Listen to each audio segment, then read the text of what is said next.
BA प्रथम वर्ष, optional Marathi,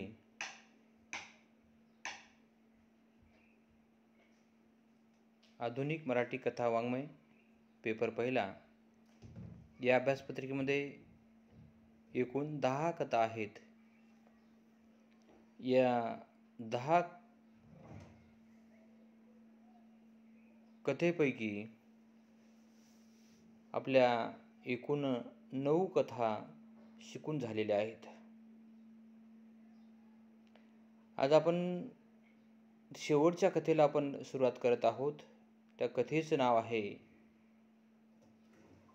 शुद्ध बीजापोटी. या कथेच्या लेखिका आहेत रेखा बैजल. मुलांनो, आपल्या व्हिडिओमध्ये 9 क्रमांक जरी दिसत असला, अभ्यासक्रमामध्ये जो क्रमांक आहे तो या कथेचा 9 क्रमांक आहे. कारण 10वी कथा आपण खूप दिवसापूर्वी घेतलेला आहे. त्या कथेचं नाव आहे बरकत. ती शेवटची कथा आहे. बरकत ही मुस्लिम कथा आहे. त्या कथेचा आपण खूप दिवसापूर्वी आपण विचार केलेला आहे. आज आपण या अभ्यासपत्रिकेतील शेवटच्या कथेचा आपण विचार करत आहोत. त्या कथेचं नाव आहे शुद्ध बीजापोटी. या कथेच्या लेखिका आहेत रेखा बैजल. शुद्ध बीजापोटी फळे रसाळ गोमटी हा अशा प्रकारचा संत साहित्यामध्ये एक अभंग आहे मुलांनो.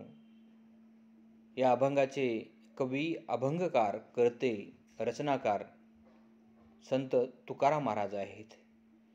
शुद्ध बीजापोटी फळे रसाळ गोमटी अशा प्रकारचा अभंग संत साहित्यामध्ये, मराठी साहित्यामध्ये, मराठी वाङ्मयामध्ये अजरामर अशा प्रकारचा अभंग आहे. अशाच विचाराची, अशाच आशयाची, अशाच आशय घनतेची कथा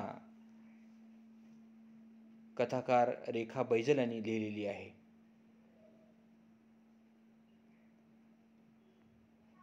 ही कथा शुद्ध बीजापोटी या कथेचा समावेश विज्ञान कथेमध्ये होतो.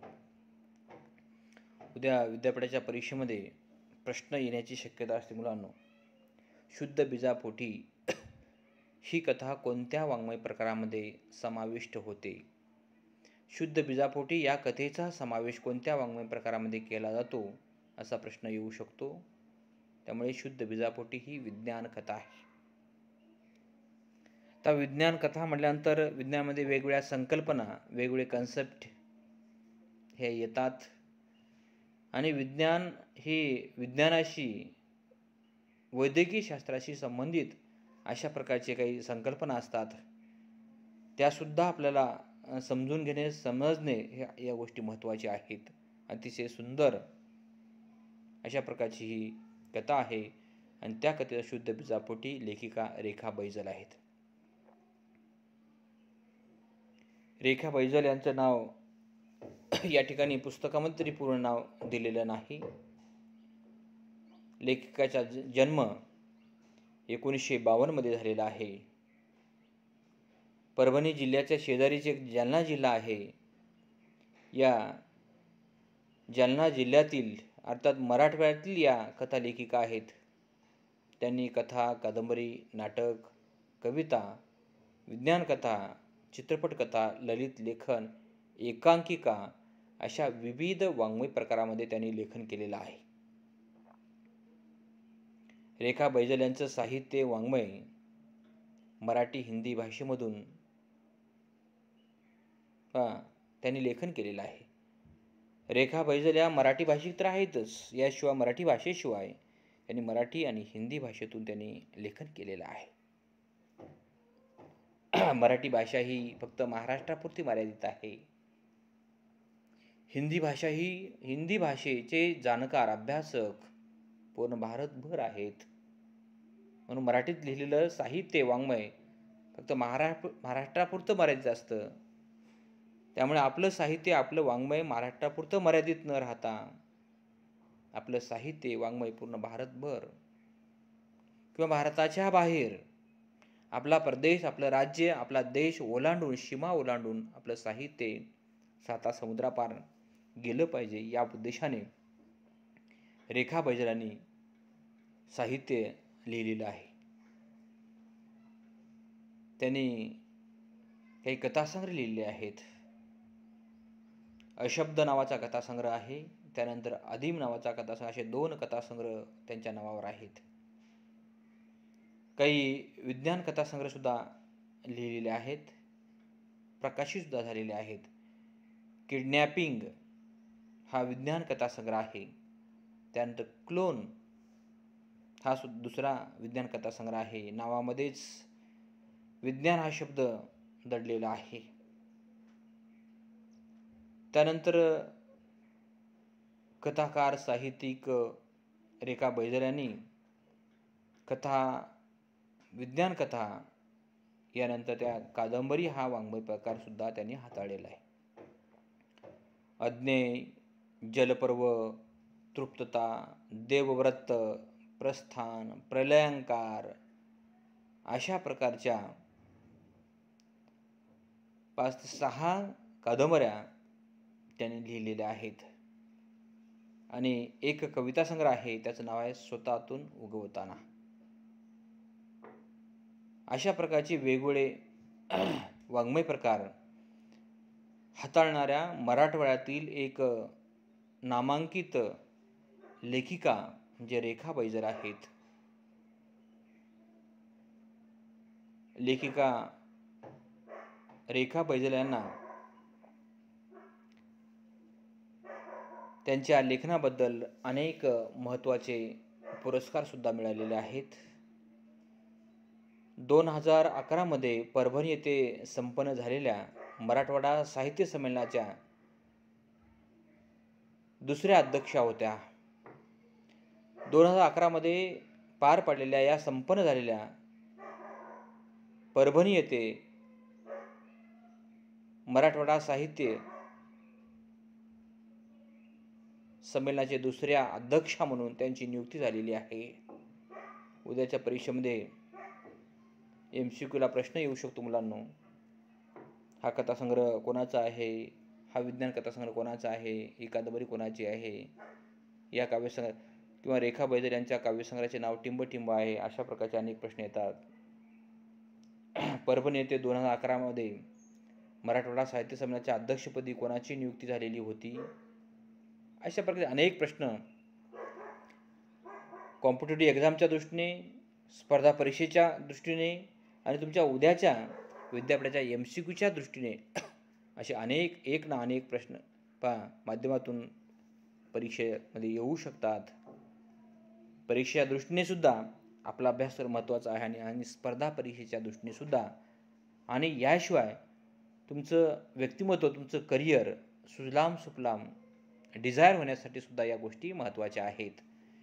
म्हणून फक्त प्रत्येक विषय, प्रत्येक अभ्यासपत्रिका ही फक्त अभ्यासापुरती, अभ्यासकेंद्री डोळ्यासमोर न ठेवता भविष्याचा, दूरदृष्टीचा वेध घेऊन या अभ्यासपत्रिकेची तयारी जर केला, निश्चितपणे तुम्ही भावी जीवनामध्ये यशस्वी होऊ शकता, अन्यथा होऊ शकत नाही. अभ्यास हा सांगोपांग असला पाहिजे, या दृष्टीने सुद्धा विचार करणं फार महत्त्वाचं आहे. आपण प्रत्यक्ष या कथेला आपण सुरुवात करूयात. या कथेचा पहिला मुद्दा आहे पिंटूच्या पहिल्या वाढदिवसाचा आनंद. तर मुलांनो, कोणालाही पहिला जर मूल झाला असेल किंवा मुलगा झाला असेल किंवा मुलगी झाली असेल तर आनंद होणं हे साहजिक आहे, स्वाभाविक आहे. परंतु एखादं जोडपं लग्न होऊन बरेच दिवस, बरेच वर्ष झाले असले तरीही मूलबाळ जर झालं नसेल तर ते जोडपं, ते दाम्पत्य मुलाच्या प्रतीक्षेमध्ये असतं. आणि बऱ्याच वर्षाच्या प्रतीक्षेनंतर एखाद्या जोडप्याला जर मूल झालं असेल तर त्या जोडप्याला आनंद होणं हे स्वाभाविक आहे. तद्वतच त्याचप्रमाणे शुद्ध बीजापोटी या कथेमध्ये सुद्धा एक नेहा नावाची स्त्री व्यक्तिरेखा आहे आणि त्या स्त्रीला बऱ्याच दिवसाच्या प्रयत्नानंतर, पराकाष्ठानंतर मूल होतं. त्या मुलाचं नाव आहे पिंटू. त्यामुळे ती वाढदिवस खूप आनंदामध्ये, जल्लोषामध्ये ती साजरा करते. म्हणून पिंटूच्या पहिल्या वाढदिवसाचा आनंद. किंवा माझ्या कुटुंबामध्ये किंवा तुमच्या कुटुंबामध्ये एखाद्या पुरुषाला किंवा स्त्रीला जर मूल झालं असेल तर पहिला मूल, पहिला वाढदिवस, पहिलं लग्न, पहिलं घर, पहिली नोकरी ही त्याचा आनंद हा सर्व दूर पसरत असतो, पोहोचत असतो. तसं सुद्धा या कथेत झालेलं आहे. या कथेतली जी नेहा नावाची जी स्त्री व्यक्तिरेखा आहे, नेहा ही प्रतिनिधी आहे. या कथेमध्ये रेखा बैजल यांनी प्रतिनिधी म्हणून यामध्ये नोंदवलेली आहे. नेहाला जो प्रश्न होता, जी समस्या होती, जो प्रॉब्लेम होता, नेहासारख्या अनेक स्त्रियांना समाजामध्ये तो भेडसावत आहे. बऱ्याच स्त्रियांच्या आयुष्यामध्ये वाट्याला तो प्रश्न येत आहे आणि अशा समस्येवर मात करून बऱ्याच जोडप्यांना, बऱ्याच स्त्रियांना मूल होत नाही. मग मूल होण्यासाठी बरेच प्रयत्न करतात.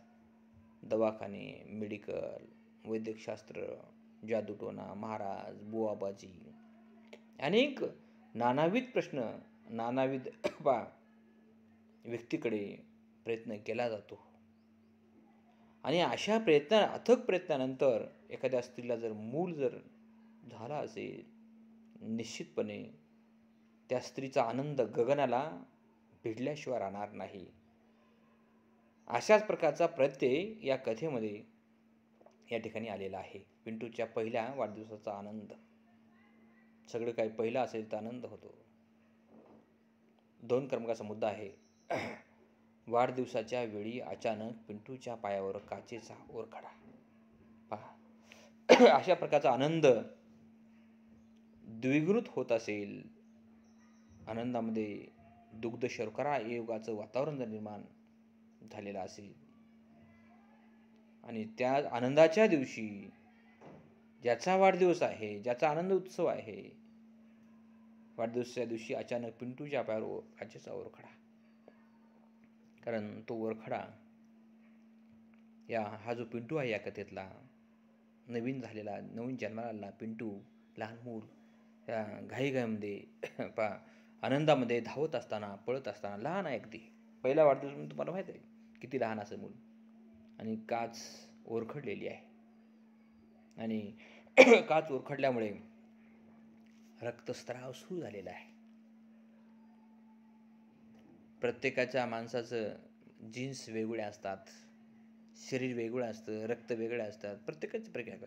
एखाद्याला जखम झाली की लगेच हळद टाकली, झाडपाला असा पिळला की लगेच ती जखम शांत होते. काही जणांची जखम लवकर दुरुस्त होत नाही, त्याला दवाखान्यातच जावं लागतं. काहीला शुगर असते, शुगरच्या माणसाची जखम लवकर बरी होत नाही, लवकर निवळत नाही, मिटत नाही, अनेक प्रश्न असतात. तसं पिंटूच्या बाबतीमध्ये सुद्धा आहे. एखादी थोडी जखम झाली, ती जखम लवकर भरून निघत नाही, जर पिंटूच्या बाबतीत झालेलं आहे. आणि वाढदिवस म्हटल्यानंतर बरेच माणसं, बरेच मंडळी येतात आणि अशाच आनंदाच्या क्षणी अशी जर घटना घडली तर प्रत्येकाला खेद, दुःख निश्चितपणे वाटणं स्वाभाविक आहे.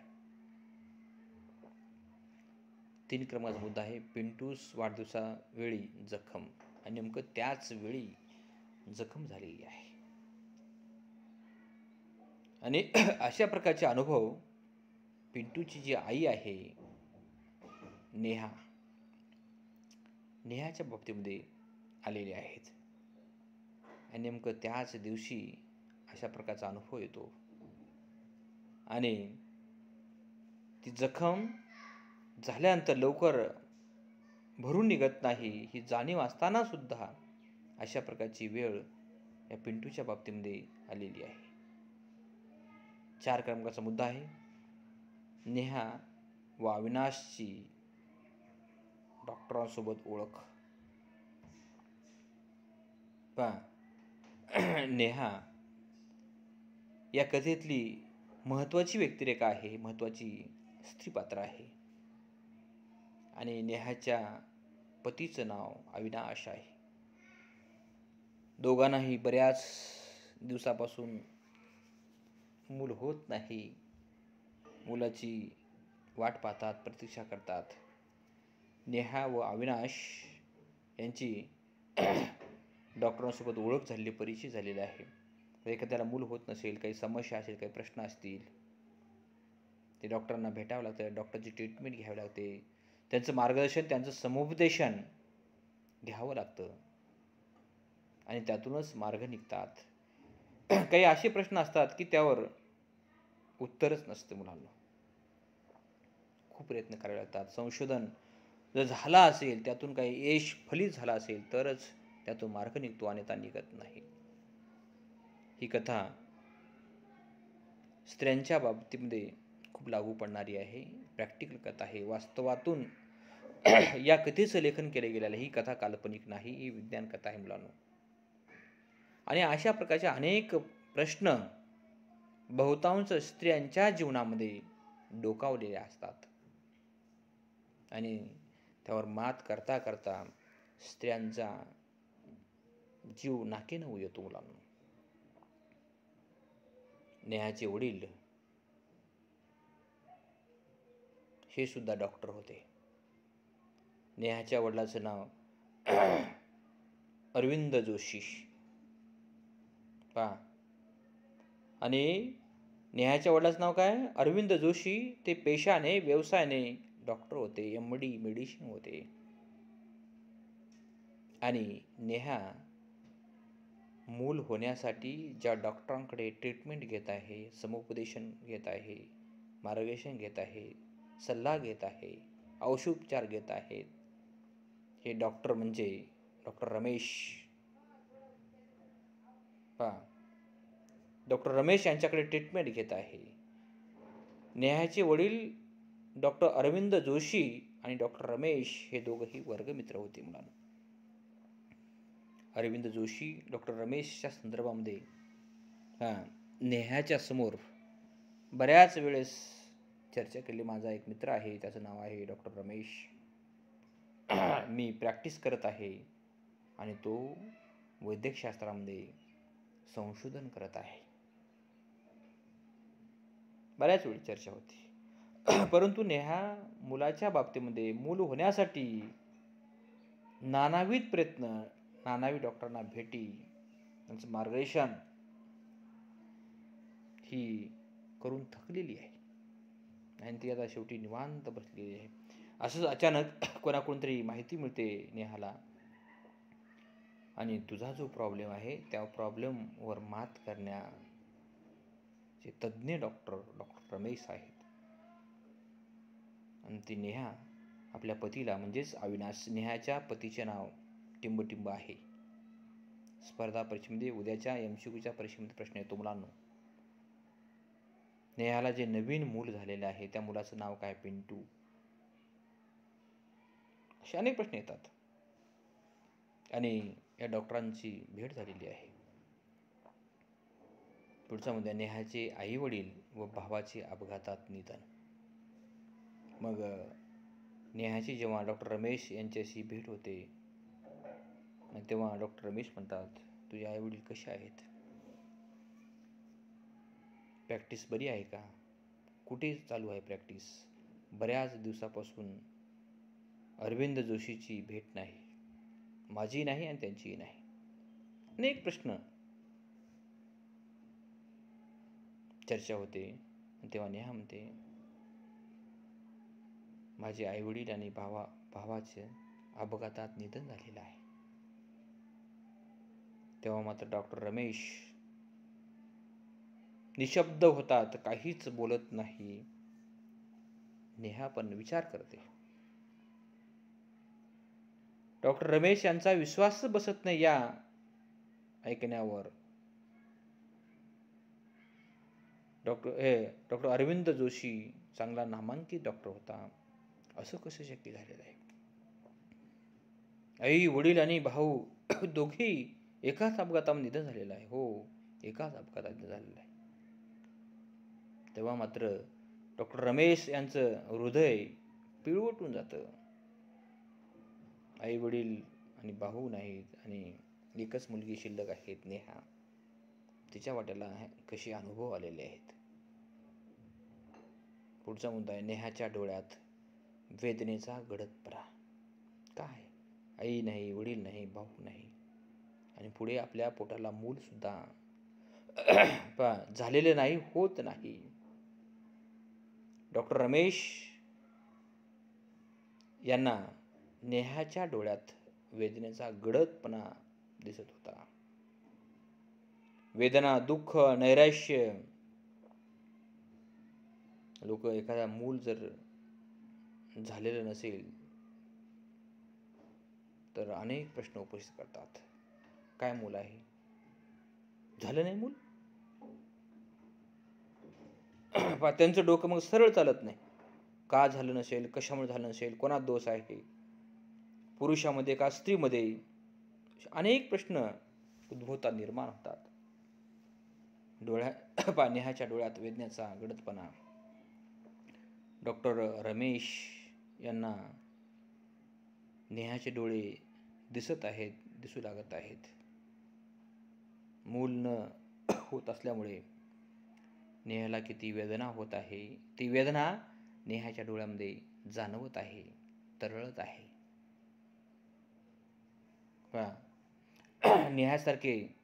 नेहासारखे अनेक वेदना अनेक स्त्रियांच्या डोळ्यामध्ये आपल्याला दिसतात. काहींना मुलगी झालेली असते, परंतु त्यांच्या डोळ्यात, त्यांच्या चेहऱ्यावर मुलाची वेदना असते. कोणाला काहीच झालेलं नसते.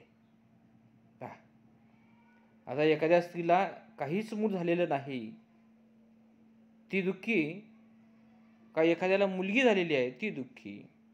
मुलगी झालेलीही दुःखी असते, मला मुलगा व्हायला पाहिजे, कारण मुलगा हा वंशाचा दिवा आहे. कशी मानसिकता असते समाजामध्ये पहा. मुलगी होऊ शकत नाही का? का होऊ शकत नाही मुलगी? मुलगी आणि मुलगा समान आहेत, समान मानलंच पाहिजे. मुलगा काय करणार आहे आणि मुलगी काय करणार आहे?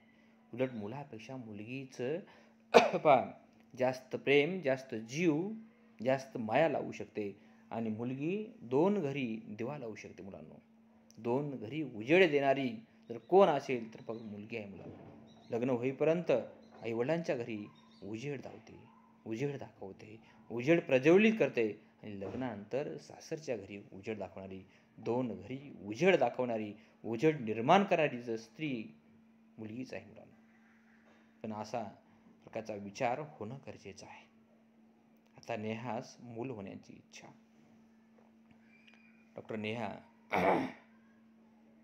डॉक्टर रमेश यांच्याशी चर्चा करते. माझी खूप इच्छा आहे, मूल झालं पाहिजे. का होत नाही, का झालेलं नाही? बऱ्याच स्त्रिया अनेक प्रश्न असतात त्यांच्या जीवनात, आयुष्यात, शरीरामध्ये, अंतर्गत, इंटरनल. काहीच्या समोर ते शेअर करू शकतात, काही शेअर करू शकत नाहीत. काही सांगण्यासारखी असतात माहिती, काही सांगण्यासारखी नसते.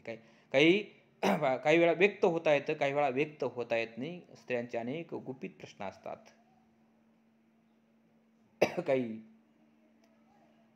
स्त्रियांची निर्मितीच ही तशी झालेली असते, पण त्यात काही विशेष नसते. मुलांना ती नैसर्गिक देणगी असते. आपल्याला सुद्धा निर्मिकाने ती नैसर्गिक मिळालेली देणगी आहे, आणि स्त्रियांना सुद्धा नैसर्गिक देणगी असते. म्हणून स्त्रियांचे जे काही अवयव आहे, स्त्रियांची जी निर्मिती, पुरुषांची निर्मिती, असं भेदाभेद अमंगळ करण्याची काहीच आवश्यकता नाही. पण भेद केला तर स्त्रीकडे वेगळ्या दृष्टीने पाहिलं जातं. ती व्यक्त झाली पाहिजे, ती बोलली पाहिजे, पण बोलत नसतात. काही गुप्त, काही वाच्यात, काही वाच्य करण्यासारख्या काही गोष्टी असतात, काही असत नाहीत. तो भाग वेगळा. परंतु नेहास मूल होण्याची इच्छा नेहाने आता व्यक्त केलेली आहे आणि सांगितले मला हा प्रॉब्लेम मला या वर्षापासून आहे, इतक्या दिवसापासून आहे, इतक्या वर्षापासून आहे, असं होतो. डॉक्टरने सगळं हिस्ट्री आता जाणून घेणं सुरुवात केली. डॉक्टर रमेश. पुढचा मुद्दा आहे, नेहा हिमोफिलियामुळे मूल न होण्याचा निर्णय घेतलेला आहे. नेहाला मूल होत नाही असं नाही, मूल होत आहे, मूल होऊ शकतं. नेहामध्ये सृजनशीलता, नवनिर्माण क्षमता नेहामध्ये आहे, परंतु नेहाला हिमोफिलिया हा आजार आहे. हिमोफिलियामुळे मूल न होण्याचा निर्णय तिने घेतलेला आहे. तर हिमोफिलिया हा जो आजार आहे तो सतत रक्तस्राव होणारा आजार आहे. सतत एखादी जखम जर झाली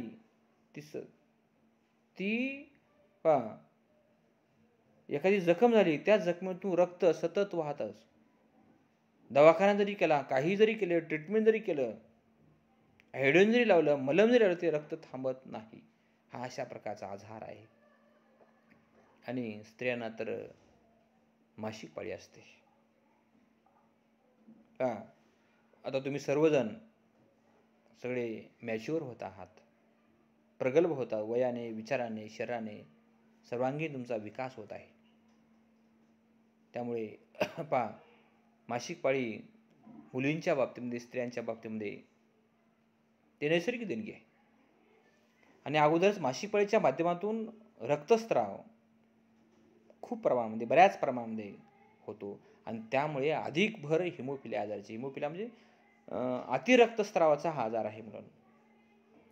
आणि त्यामुळे नेहाने हा निर्णय घेतलेला आहे, मूल न होण्याचा निर्णय, ती मूल होऊ द्यायचं नाही असा निर्णय घेतलेला आहे. बाकीचा घटक आपण उद्या पाहूया. हे अशा प्रकारची विज्ञान कथा. हे सर्व या कथेतला विचार, या कथेतले घटना, प्रसंग हे विज्ञानाशी निगडीत आहेत. आता हिमोफिलिया आजार का आहे, कशामुळे होतो, याचे परिणाम काय आहेत, आणि ज्या व्यक्तीला हा आजार झालेला आहे या व्यक्तीचा प्रवास कसा सुरू असतो, काय केलं पाहिजे, असे अनेक आजार, डिसीज आहेत मुलांनो, की त्या डिसीजला त्या व्यक्तीला सामनाच करावा लागतो. काहीच्या वाट्याला जन्मताच आहेत, काहींना मध्यंतरी हे आजार जडलेले आहेत. दोघांचाही सामना त्या व्यक्तीला कसा करावा लागतो त्याचा विचार आपण उद्या त्याला करणार आहोत. तोपर्यंत धन्यवाद.